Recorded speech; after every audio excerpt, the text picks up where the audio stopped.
د لوی او سپېڅلي لایزال رب په تلپاتې نامه. ګرانو او زړه ته رانږدې مینوالو، یو ځل بیا مو په سلامونو هرکلی کوم، په دې هیله چې روغ جوړ او د صحت جامې به مو پر تن وي. د یوې بلې نوې او په زړه پورې ویډیو کې ستاسو خدمت ته حاضر یم. د کرکټ په لوبډله کې جوړه ورونه. د کرکټ له پیله تر اوسه په لوبډله کې ورونه لوبېدلي او لا یې دا لړۍ روانه ده. اوس مهال په افغان لوبډله کې اصغر افغان چې په میډل اډر کې لوبه کوي او د هغه ورور کریم جنت چې یو آلراونډر دی. نوروز منګل او احسان الله جنت. نوروز منګل د افغانستان پخوانی کپتان دی. اوس مهال کرکټ سره تقاعد شوی او د هغه ورور احسان الله جنت لا هم لوبیږي. خو د کرکټ په نړۍ کې نور لوبغاړي هم شته چې په یوه لوبډله کې نړیوال کرکټ کړی. دلته یې په اړه معلومات درکوو. مایکل هاسي او ډیوډ هاسي دواړه د استرالیا لوبغاړي دي چې په 2011 کال کې نړیوال جام د استرالیا لپاره ولوبېدل او اوس دواړه تقاعد شوي. مایکل هاسي کیڼ-لاسی خطرناک توپ وهونکی و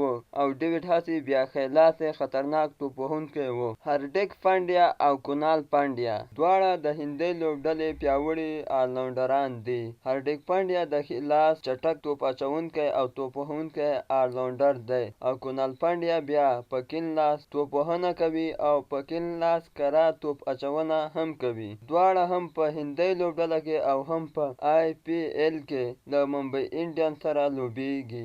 یوسف پټان او عرفان پټان. یوسف پټان د سپین بالینګ آلراونډر و او عرفان پټان بیا چټک کیڼ-لاسی توپ اچوونکی و.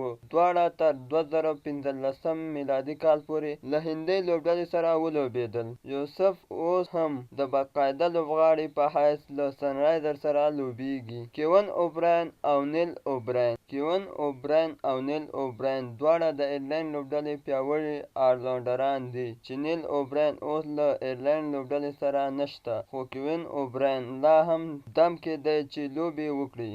برینډن مکالم او نتم مکالم د نیوزیلینډ لوبډلې پیاوړي لوبغاړي دي چې نتم مکالم آلراونډر دی او برینډن مکالم بیا ټاپ اډر چټک توپ وهونکی و او دواړه تقاعد شوي دي. عمر اکمل او کامران اکمل د پاکستاني لوبډلې پیاوړي تکړه ټاپ اډر او میډل اډر توپ وهونکي دي چې لا هم لوبډلې سره مل دي. کامران اکمل وکټ ساتونکی دی او کله کله بیا عمر اکمل هم وکټ ساتنه کوي.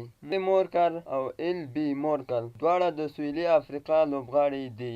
LB مورکل آلراونډر دی او مورلی مورکل بیا چټک توپ اچوونکی دی.